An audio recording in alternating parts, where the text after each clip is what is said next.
up, guys? Welcome to the Snipe Life, where we look at creativity through the lens of Christianity. And today we're doing another episode of the Snipe Super Short Scripture Sessions. Today might actually be a little bit of a short one, but before we get into that, we want to remind you guys, every like that you give and every comment that you give on this video helps us to reach more people. So if you want to see our YouTube channel grow, it's really going to help us out if you just do that. Thanks. Alright, so let's get into my verse today. Today we only have one verse, and it is my favorite verse in the whole Bible. And we're going to talk about Mark 2:17. So I'm going to read it in the ESV today. You can follow along in whatever you have. And when Jesus heard it, he said to them, "Those who are well have no need of a physician, but those who are sick. I came not to call the righteous, but the sinners." I love this verse because it really reminds me that when I feel like I'm not good enough or I'm just not doing what I need to do, Christ is still there and he still loves me no matter what. Even if I'm broken, even if I sin, he's still there waiting and ready to love me no matter what. And that is an amazing feeling, to know that Jesus is always going to be there and God is never going to give up on you. So let's dig into the scripture a little bit more. So here in scripture, Jesus is talking to the Pharisees. They're asking questions like, why does he eat with tax collectors and sinners and people that we consider evil or dirty? And Jesus basically claps back real quick.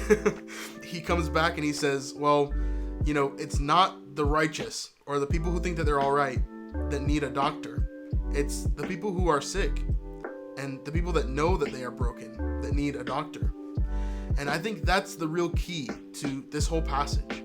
It's not that Jesus is coming and literally, you know, finding the sick and just healing them. You know, he's talking to people that are, you know, physically healthy as well, right? He's talking about people that are spiritually sick or that are broken in this world. And I think the key difference is that the Pharisees here, they don't understand that they're broken too.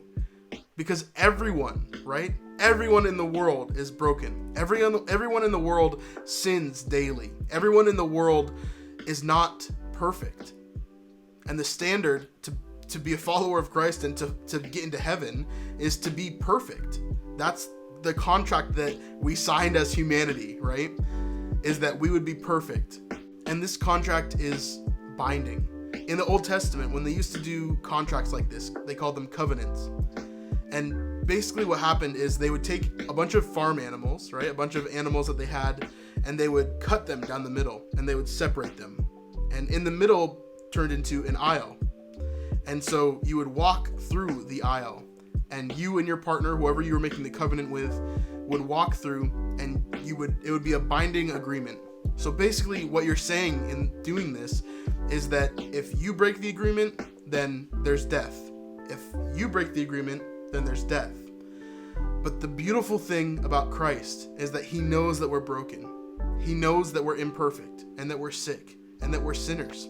And so what Christ did for us is he says, if I break the agreement, I will die. If you break the agreement, I will die. And so in turn, saving us from a life of brokenness and sin, because we know that even when we're imperfect, Christ is still there to pick us up and to encourage us and to make us better and to walk with us through those times. And so that's why this is my favorite verse, because it reminds me, even in the days that I feel like I'm doing very poorly or I feel like I'm not good enough, Christ still reminds me that he makes me worthy and he makes me good enough. So it's not the healthy that need a doctor. And truth be told, nobody's healthy. So Christ came for all of us. And if you realize how broken you are, you can go to him and freely he will take your burdens. That's the good news. That's the gospel.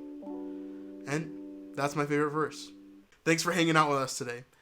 I always love doing these scripture sessions, and I'd love to do a lot more. So let us know in the comments, what is your favorite verse? What can we talk about on here? What would you like us to talk about? Song of Songs, Revelation, anything spicy in particular that you have in mind? Let us know and we'll talk about it. So yeah, I think that's it. Like, subscribe, be a part of our community. Let us know if there's something you're working on that we can help you with. And thanks for watching. We'll see you on the next one. Peace.